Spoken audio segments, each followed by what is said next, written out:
The BYD Atto 3 enters the crowded market for compact family-sized crossover EVs, though this fresh Chinese contender is a little less compact than its mass-market rivals, and in some ways a little cleverer too. It's the alternative you probably won't have considered, but possibly should.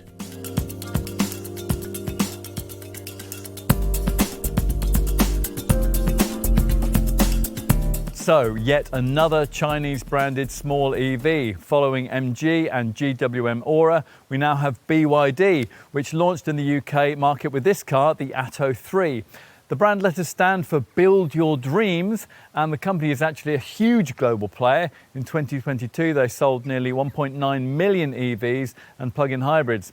Apart from a few E6 MPV electric taxis though, the Atto 3 is the first BYD product we've seen here. Its name derived from the word attosecond, which apparently is 1 quintillionth of a second. They already love this car in China, but there it's called the Yuan Plus.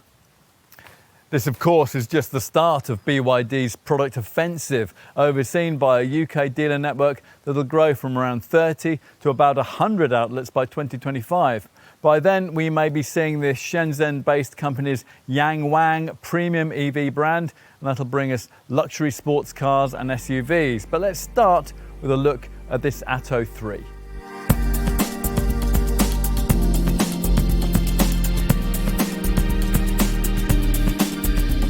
So what's it like? Well, you press the start button and the BYD graphics fire up on both these screens. Then they're replaced by clear white background displays. There's a small one for the instrument dial here, and there's a big one for the infotainment screen. You're ready, but for what? The performance on offer here won't be beyond your dreams unless those dreams happen to be somewhat modest, nor, more significantly, will the 261-mile range figure you'll get from the 60.5 kilowatt-hour battery, despite the battery's uniquely dense blade-style construction. It powers a single 201 bhp electric motor mounted on the front axle rather than on the rear, as would be the case with the rival Volkswagen, Skoda or Cupra model in this class. The Atto 3 doesn't pointlessly hurl itself at the horizon from the get-go, but performance is pleasantly eager. There are 3 drive modes, Eco, Normal and Sport, with not a huge amount of difference between them, but you will of course need Sport if you're going to achieve the quoted 7.3 second 0 to 62 miles an hour time. That's about a second faster than comparable Kia Niro EV or Skoda Enyaq IV60 models. Not that this should suggest handling dynamics tailored for those who like their driving or anything. On the contrary, as you might expect, the multi-link rear suspension with its soft springs has been set up here to prioritise comfort, as most likely owners will doubtless want. It's better even than most Citroens we've tried, and that is very impressive. If you do feel the need to push on, if you're running late around a twisting secondary route, you can expect very able levels of cornering traction and the usual EV typical 99 miles an hour top speed. Provided you can overlook the weird, otherworldly pedestrian acoustic noise this car emits at low speeds, you should, like us, find refinement to be excellent, and that's not always the case with EVs in this class. That'll be a boon when you're cruising, where you'll also benefit from the standard adaptive cruise control system, which is fitted across the range. As with most EVs, you can vary the amount of regenerative braking, in this case via a toggle on the center console that lets you switch between standard and high regen, although there really isn't very much difference between those two settings, and even the fiercer option won't suit you if you want the kind of one pedal experience which is promised by some manufacturers of rival EVs.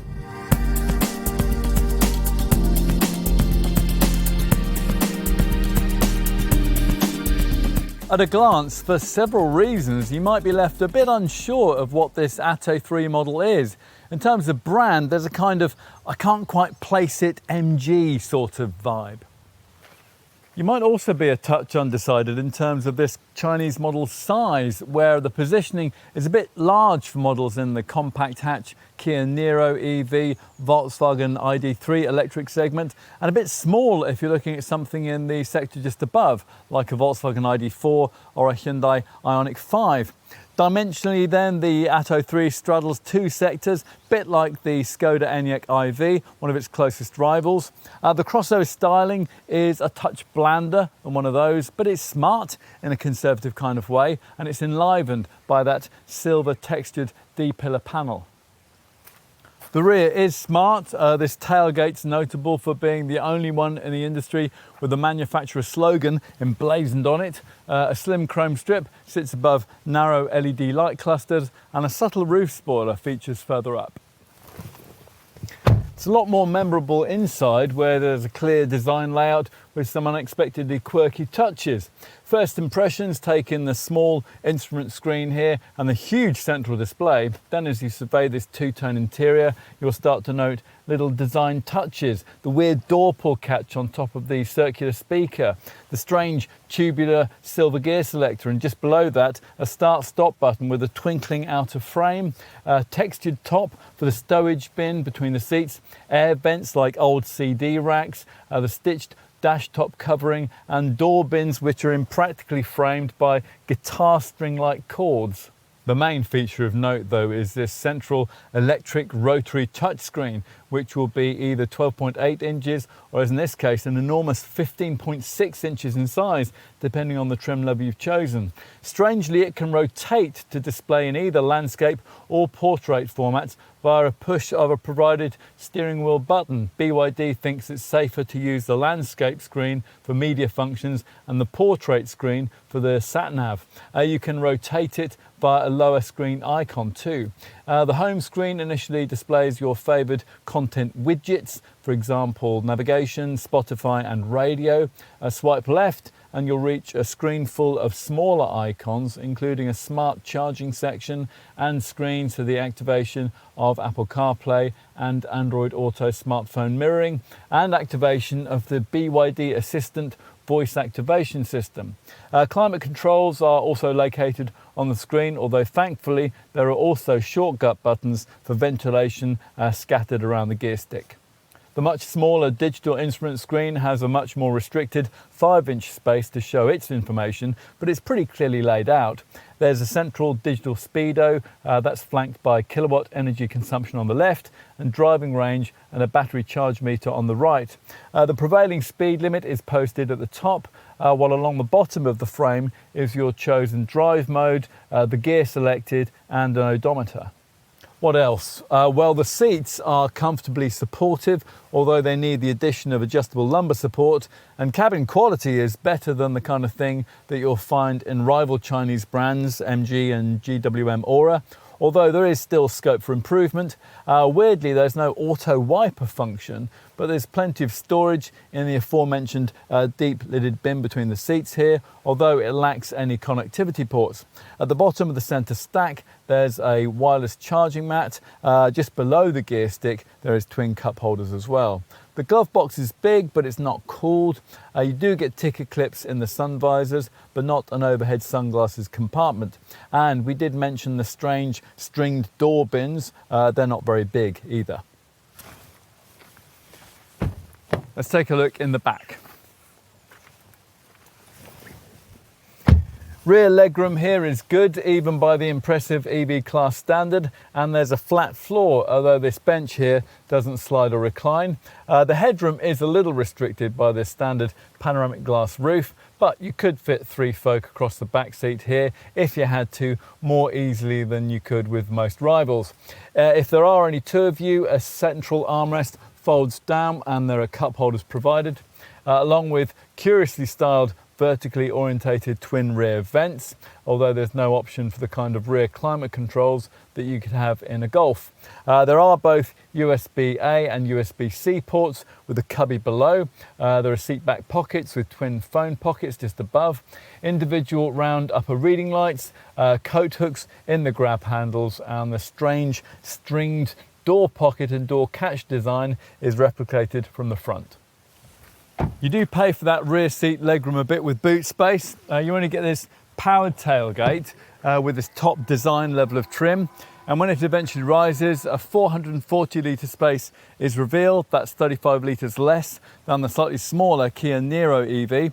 You can add this practical rubber covering for the boot floor, and beneath the cargo base there's a surprisingly deep well, although in UK models unfortunately that doesn't house any sort of spare wheel.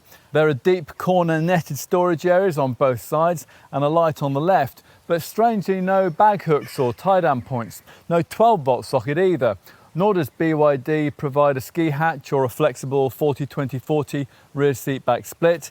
If you push forward the 60-40 split backrest, there's 1,338 litres of space available here.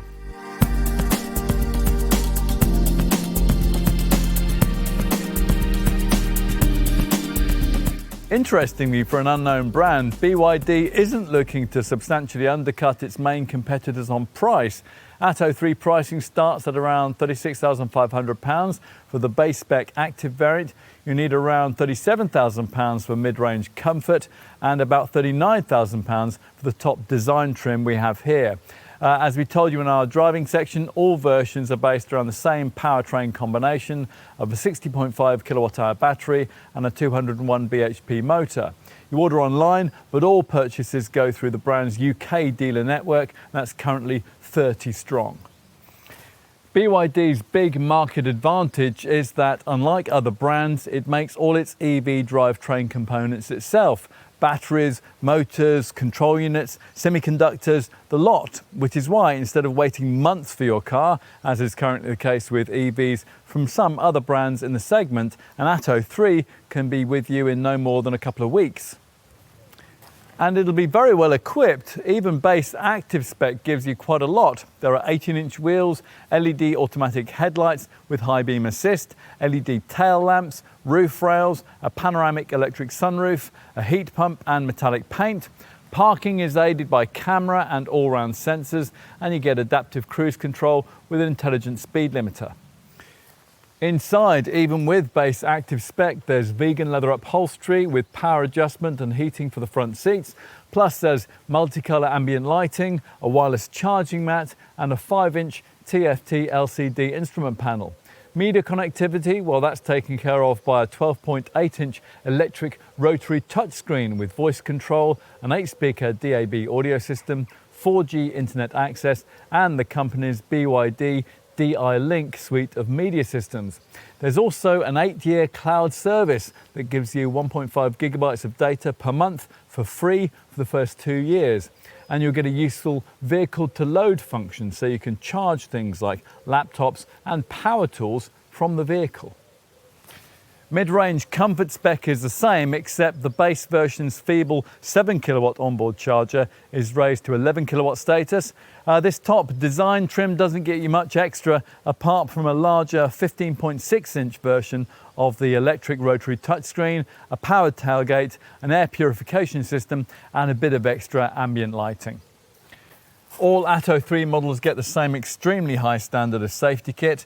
There's a forward collision warning system with automatic emergency braking, rear collision warning, there's rear cross traffic alert, there's lane keep assistance, lane change assist, emergency lane keep, traffic sign recognition and a full suite of airbags, and that includes a front centre airbag. We did say that there was a lot.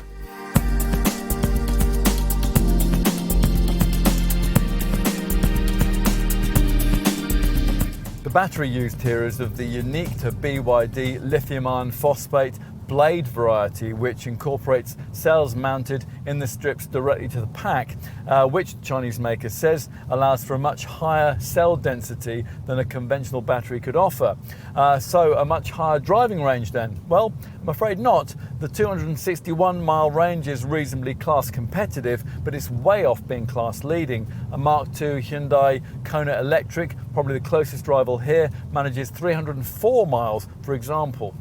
BYD claims an efficiency figure of 3.98 miles per kilowatt hour. Expect more like 3.2 miles per kilowatt hour in the real world, and that wouldn't take you far over the 200 mile mark in regular use. To preserve driving range in cold conditions, a heat pump is standard, and this draws warmth into the cabin from the surrounding ambient air, and that's something that's normally a pricey extra in this segment.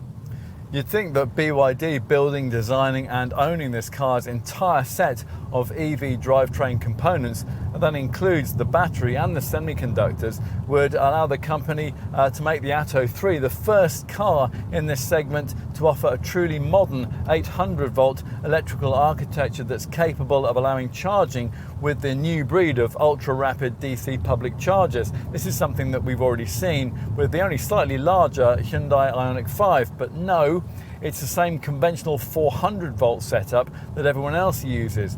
Added to that, the entry model only gets it with a feeble 7 kilowatt onboard charger. For a mid-spec comfort trim upwards, a proper 11 kilowatt charging unit comes included, which, when it's connected to a public 150 kilowatt DC charger, allows the Atto 3 to be charged to a modest maximum of 88 kilowatts. At that speed, a 30 to 80% boost takes 29 minutes. An AC charge from a home 7 kilowatt wall box takes 9 hours and 42 minutes from empty to full.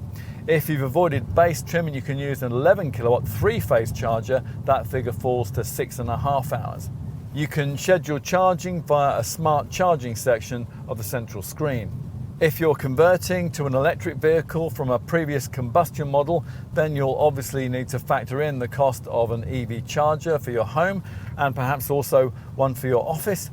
There is still complexity around the best charging hardware to choose and exactly who is eligible for a government grant. And obviously the costs can vary depending on your distance from your main meter to your charger and other factors. There's lots of advice out there, of course, to guide you in this. We consulted plugmein.com and they offer customers everything from choice of charger to installation and ongoing maintenance.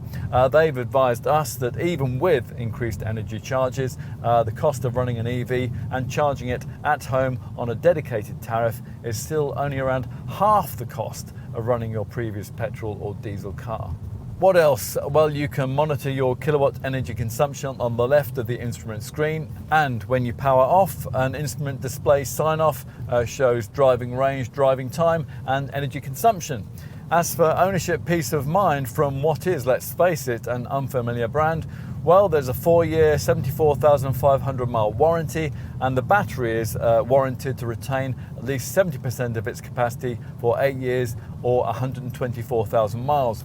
Residual values from this unknown brand are yet to be determined, but they will lag slightly behind the more familiar players.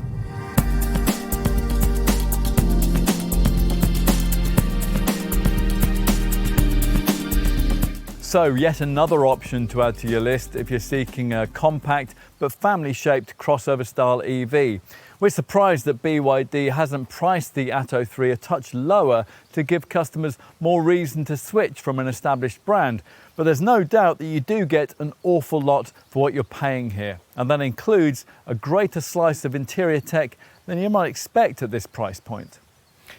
Interestingly, BYD, which wasn't even making cars until 20 years ago, describes itself as a technology company rather than a car brand, which shows itself here with this model's uniquely dense blade battery and its standard heat pump. So there's more to this Atto 3 than meets the eye. BYD certainly has big plans for it and for the UK. The company already owns 95% of our electric bus market. It probably produces a battery in your smartphone or your laptop. And in future, it wants to sell you your car too. Maybe not this one, but it's well worth a look.